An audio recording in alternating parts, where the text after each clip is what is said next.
बोले श्री सत्यनारायण भगवान की जय। श्रीवन नारायण नारायण नारायण भजमन नारायण नारायण नारायण लक्ष्मी नारायण नारायण नारायण भजमन नारायण नारायण नारायण चारो वेद पुराण अष्टदश चारो वेद पुराण अष्टदश वाल्मीकि की रामायण भजमन नारायण नारायण नारायण लक्ष्मी नारायण नारायण नारायण सबर के बेर सुदा माँ के तंदुल सबर के बेर सुदा माँ के तंदुल रुचि रुचि भोग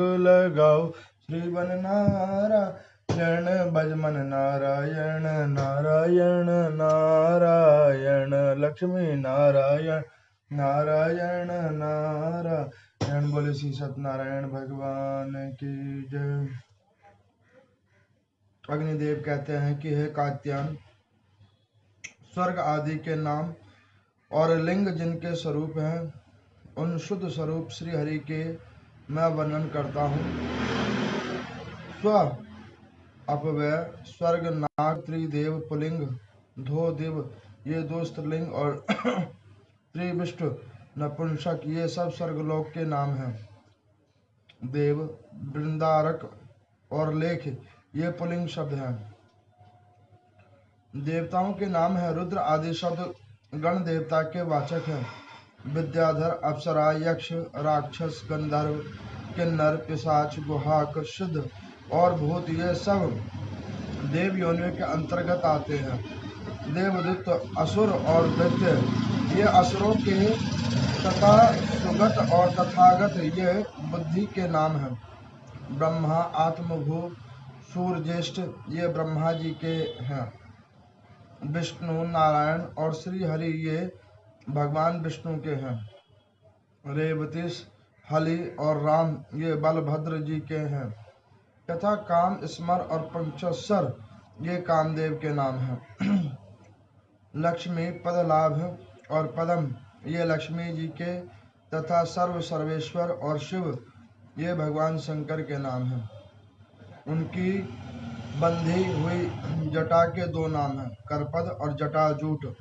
उनके धनुष के भी दो नाम हैं, पिनाक और अजगव। शिवजी के पार्षद प्रमथ कहलाते हैं।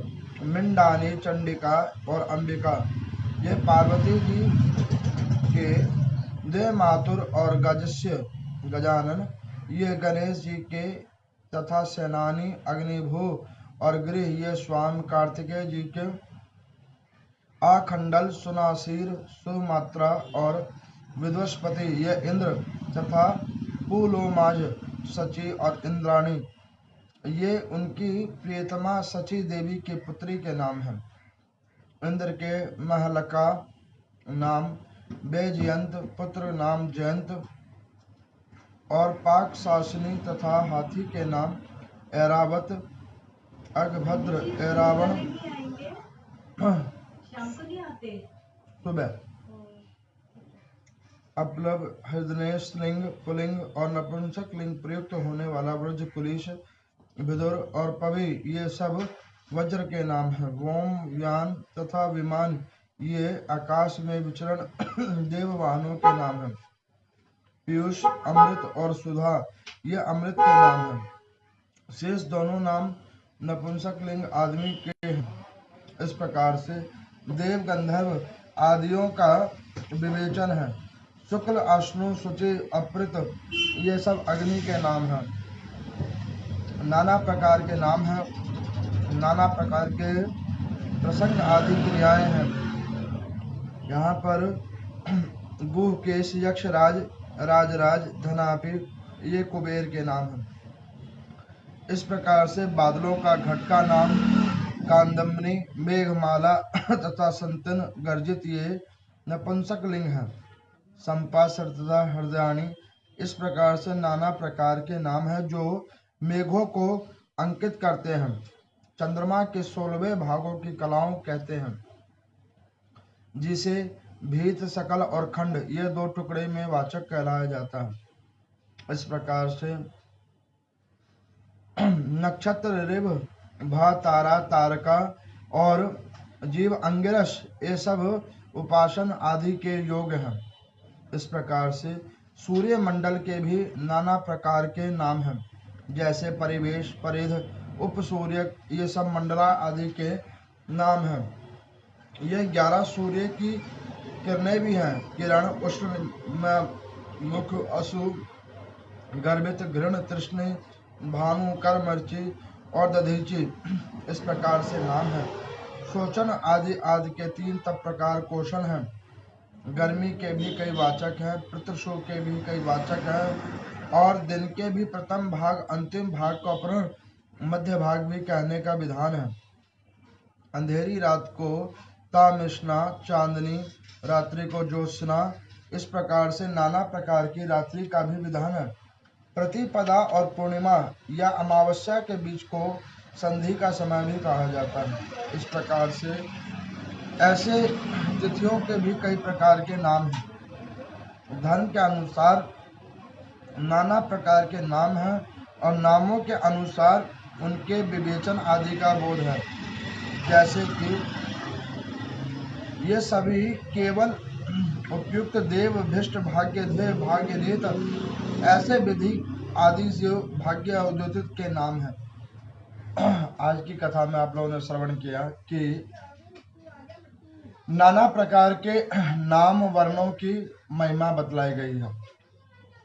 जो पृथ्वी लोक पे स्वर्ग अथवा नरक लोकन के नामों को बतलाया गया है। जैसे कि पृथ्वी के बहु नाम हैं, सूर्य के बहु नाम हैं, शिव भगवान के बहु नाम हैं, देवी के बहु नाम हैं, भगवान नारायण के बहु नाम है, ब्रह्मदेव के बहु नाम है। जितने भी देवी देवता हैं उनके बहुत प्रकार के नाम हैं। सूर्य, आकाश, चंद्रमा, मेघ, पृथ्वी इनके भी बहु बहु नाम हैं, नामाकरण है। जो अग्निदेव भगवान कहते हैं कि हे वशिष्ठ जी, ऐसे नामाकरण जो पहले ही पुराणों के अंदर में व्याख्यानित हैं। अब वो यहाँ पर कहते हैं कि जो बहु नामनीय जितने भी पृथ्वी के ऊपर में वस्तुएं हैं, देवी देवता से लेकर, भूमि से लेकर, जल से लेकर, थल से लेकर, नभ से लेकर, ये सब कुछ जो बहुनामनीय है, इनका नामाकरण पहले ही ब्रह्मा जी के द्वारा किया जा चुका है वेदों और उपनिषदों के अंदर में। ये बहुनामनीय क्यों कर दिए गए, इसका कारण वो बतला रहे हैं कि इनको बहुनामनीय इसलिए कर दिया गया कि पृथ्वी लोक के ऊपर में जिसको जैसे सुलभ हो उस प्रकार से वो सुलभता के अनुसार इसका नामाकरण करे। मान के चलो किसी को अगर बीज मंत्रों को जाप करने में दिक्कत होती हो तो उनके सुलभ मंत्र भी हैं। किसी को वैसे संस्कृत अथवा देवनागरी भाषा में पढ़ने में दिक्कत होती हो तो उनके लिए सरल हिंदी का भी बोधक है। मान के चलो कई लोग पूछते हैं कि पंडित जी कुछ ग्रंथ ऐसे हैं जो केवल और केवल संस्कृत के अंदर में हैं और केवल संस्कृत भाषा में अथवा देवनागरी भाषा में लिखे हुए हैं। अब ऐसे संस्कृत भाषा अथवा देवनागरी भाषा में लिखे हुए हैं तो क्या उनका पाठन और शुद्ध भाग अगर हमें उसका नहीं करेंगे अथवा हिंदी का ही भावार्थ पढ़ लेंगे तो क्या वो और वो समान है? तो बिल्कुल समान है, उसमें कोई भी असमानता नहीं है। यहाँ पर अग्निदेव भगवान कहते हैं कि जिस प्रकार से व्यक्ति संस्कृत को पढ़ता है, जो शुद्ध जानता हो, शुद्ध स्वर जानता हो और शुद्ध अलंकारों का ज्ञान रखता हो, तो शुद्ध वाचन से संस्कृत का जिस प्रकार से ज्ञान होता है और उसी प्रकार से समान रूपेण भाग जो है सो हिंदी वाचन का भी है। हिंदी का वाचन किया जाए तो उससे भी है। तो आज की कथा में और दूसरी वार्ता क्या है? स्वर्ग अथवा नरक लोक। और ये स्वर्ग और नरक लोकों का बोध करवा रहे हैं कि भुवन के अंदर में एक स्वर्गलोक है और एक नरकलोक। तो यहाँ पर अग्निदेव भगवान से वशिष्ठ जी पूछते हैं कि प्रभु ये स्वर्ग क्या है और नर्क क्या है, सुर कौन है, असुर कौन है। तो यहाँ पर वो बतला रहे हैं कि देखो, जहाँ पे सद आचरण होता हो वो स्वर्गलोक है, और जहाँ पे दुराचरण होता हो वो नर्कलोक है। जैसे कि अब किसी व्यक्ति ने मेरे को एक आज प्रातः काल किसी ने एक उदाहरण तौर पे मुझे पूछा कि पंडित जी मान के चलो कि आपने पीछे कथा में बतलाया कि मांसाहार करना ठीक नहीं है, वो अपराध है, लेकिन मदिरा पीना तो कोई दोष नहीं है, उसमें तो कोई जीव की हत्या नहीं होती है। मैंने उनको बतलाया कि देखो कि ये आपको किसने क्या दिया कि मदिरा पीने में जीव हत्या नहीं होती है। आपको पता है मदिरा जब बनती है तो उसके अंदर में बहुत सारे कीटाणु होते हैं। जब वो कीटाणु मर जाते हैं तब जाकर जो है उसके अंदर में एक गंध उतरता है और उस गंध का सेवन मदिरा होता है। अब आपको मैं बतलाऊं कि कोई ये कहेगा फिर तो जल में भी होते हैं कीटाणु, दूध में भी होते हैं, दही के अंदर भी होते हैं। ये बात बिल्कुल सत्य है, दूध में भी कीटाणु होते हैं, दही के अंदर भी कीटाणु होते हैं, हवा के अंदर भी कीटाणु होते हैं, उनका भी जीवात्मा सेवन करता है। लेकिन उस दूध, दही और हवा का जो सेवन किया जाता है, उस सेवन से व्यक्ति अपने शरीर के अंदर में उन कीटाणुओं को जगह देता है, न कि उन कीटाणुओं को वो मारता है। लेकिन आप जो मांसाहार करते हैं उससे क्या होता है कि एक जीवित को आपने मार दिया, एक जीवित व्यक्ति को अपने जीवा की टेस्ट के लिए, स्वादन के लिए आपने उसको मार दिया। वही कार्य है मदिरा का कि आपने अपनी जीवा के स्वादन के लिए जीव हत्या किया, अथवा अपनी आत्मा और शरीर की हत्या करके आप उसका सेवन कर रहे हैं। मूलभूत तत्व को आप ये समझे। तो यहाँ पर वो कहते हैं कि देखो स्वर्ग और नर्क में क्या भेदन है कि जहाँ पर सात्विक गुणों का विचार हो वही स्वर्ग है, और जहाँ पर तामसिक बुद्धि विवेक का विचार हो वही नर्क है। तो यहाँ पर वो स्वर्ग की और बातें बतला रहे हैं कि देखो स्वर्ग के अंदर में देववास होता है। एक व्यक्ति के अंदर में जब शुभ संकल्प उतर जाते हैं, मान के चलिए शुभ संकल्प उतर जाता है। संकल्प दो प्रकार के होते हैं। एक संकल्प होता है कि नहीं, हमने सनातन धर्म के अंदर में रहना है, धर्म का प्रचार प्रसारण करना है, और उस धर्म के प्रचार प्रसारण को भलीभूत रूप से आगे बढ़ाना है। ये हो गया शुभ संकल्प। और एक संकल्प क्या होता है कि चलो अब कोई पवित्र माह आया हुआ है, जैसे कार्तिक का पवित्र मास अभी पीछे गया, तो उसमें दैनिक रूप में मंदिर में जाना है, खूब पूजा पाठ करनी है, खूब ध्यान चिंतन कथा कीर्तन दान भी करना है। कार्तिक मास खत्म हो गया, उसके बाद में सब आदमी छोड़ देता है, दीप दान छोड़ देता है, मंदिर में साफ सफाई की सेवा छोड़ देता है, कथा श्रवण छोड़ देता है, कीर्तन छोड़ देता है। और फिर वह प्रभु से अभिलाषा करता है कि हे भगवान आप, मैंने कार्तिक मास में पवित्र मास के अंदर में एक महीने जो मैंने पूजा पाठ किया उसका आप फल दो। आपको मैं बतलाऊं कि मेरे को एक व्यक्ति कहता कि पंडित जी जब आदमी बीमार होता है तभी तो डॉक्टर के पास जाता है, कोई डॉक्टर के पास रोज तो नहीं चला जाता, और कोई रोज तो दवाई नहीं खाता है। मैं कहा ये बिल्कुल सत्य बात है कि बिल्कुल ठीक कह रहे हो कि रोज डॉक्टर के पास नहीं जाता है आदमी और रोज दवाई भी नहीं खाता स्वस्थ व्यक्ति, लेकिन ये भी बात बिल्कुल ठीक है कि डॉक्टर के पास ना जाने के लिए, स्वस्थ रहने के लिए, दवाई ना खाने के लिए आदमी को नित्यनेम भी तो करना पड़ता है, स्वस्थ आहार तो लेना पड़ता है ना, और स्वस्थ आहार के साथ में शरीर के अंदर में वैसे व्यायाम आदि कर्म भी तो करने पड़ते हैं, जब भी तो आप स्वस्थ रहेंगे, और स्वस्थ रहेंगे तो डॉक्टर के पास नहीं जाएंगे। उसी प्रकार से अध्यात्म शक्ति को बढ़ाने के लिए माहों से कोई मतलब नहीं है, तिथियों से कोई मतलब नहीं है। आपको मैं बताऊं, आज 3-4 दिन से मंदिर में कथा हो रही है, और 3-4 दिन से मंदिर में कथा में एक भी व्यक्ति नहीं होता। किसी ने मेरे को पूछा कि पंडित जी फिर करते क्यों हो? छोड़ दो, जब सुनने वालों की जिज्ञासा नहीं है तो उसको छोड़ दो। लेकिन मैं आपको बतलाऊं कि जो नहीं आ रहे हैं उससे मुझे कोई लेना देना नहीं। मुझे तो मेरा कर्म करना है ना, और मैं अपना कर्म करता ही रहूंगा, मैं उससे पीछे नहीं रहूंगा, हटूंगा।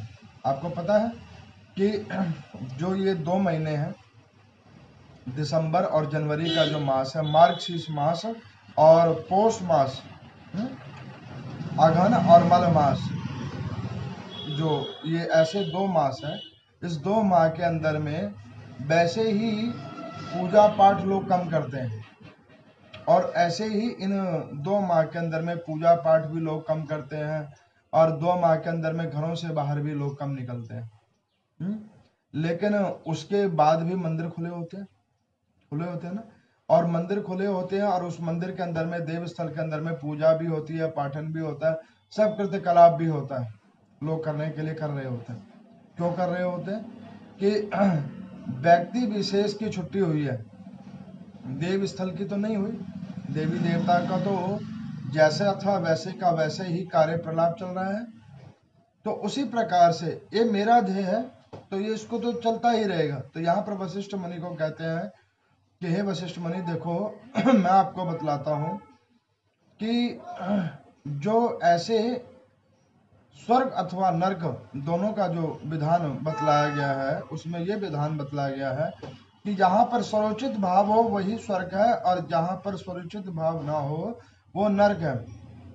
ऐसे स्वरोचित भाव वाले स्थान के ऊपर में देव, गंधर्व, यक्ष, किन्नर, अप्सरा आदियों का वास होता है, सुर का वास होता है, और जहाँ नरक होता है वहां पर केवल और केवल असुर ही होते हैं। अब वो यहाँ पे बतला रहे हैं कि शरीर के अंदर में भी स्वर्ग और नरक का समावेश है। वो कैसे है? तो वो कहते हैं कि जब व्यक्ति सुरक्षित भाव रखता है, सुसंकल्पेन भाव रखता है, सुरक्षित भाव रखता है, तो सुरक्षित भाव जब वो रखता है तो उसके अंदर में स्वर्ग की अनुभूतियां आती हैं, सद्गुण का प्रविष्टि होती है। वही इसके दूसरी तरफ जब व्यक्ति के अंदर में दोषपूर्ण कार्य आ जाते हैं, दोषपूर्ण भाव आ जाते हैं, तो वो नरक की प्रविष्टि उसके शरीर के अंदर में हो जाती है। दोनों प्रकारेण है, दोनों प्रकारेणों का अपना अपना सिद्ध तरीका है। अब जब दोनों प्रकारेण का अपना अपना सिद्ध तरीका है, तो सबसे उत्तम तरीका ये है कि व्यक्ति को सात्विक कर्मों को करना चाहिए, तामसिक कर्मों को छोड़ना चाहिए, सात्विक कर्मों को करना चाहिए, और सात्विक कर्मों को छोड़ना नहीं चाहिए। आपको पता है हमारे पृथ्वी ही लोक के ऊपर में एक बहुत बड़े अद्भुत संत थे, पीछे उनका स्वर्गवास हुआ, स्वामी राम सुखदास जी महाराज। उन्होंने एक सपना देखा था, एक सपना उन्होंने देखा था कि पृथ्वी लोक के ऊपर में उनके जो शिष्य थे वो कहते थे कि गुरुदेव, कि क्या पृथ्वी पे राम मंदिर बन पाएगा? तो वो राम सुखदास जी महाराज कहते थे कि बेटा, पृथ्वी पे ऐसा कोई भी चीज नहीं है जो असंभव है, सब कुछ संभव है। हाँ, ये बात अलग है कि अभी उसका समय कल्प नहीं आया। जिस दिन समय और कल्प आएगा तो सब कार्य अपने आप होना चालू हो जाएगा। एक समय कल्प वो भी आया था जब ऐसे ही धार्मिक स्थलों को हमारे ही तरीके के हिंदू लोग, जो हिंदू समुदाय को छोड़कर मुस्लिम समुदाय को चले गए थे, जो अन्य संप्रदायों में चले गए थे, तो उन्होंने ही मिलकर देव स्थानों को बंद कराया था।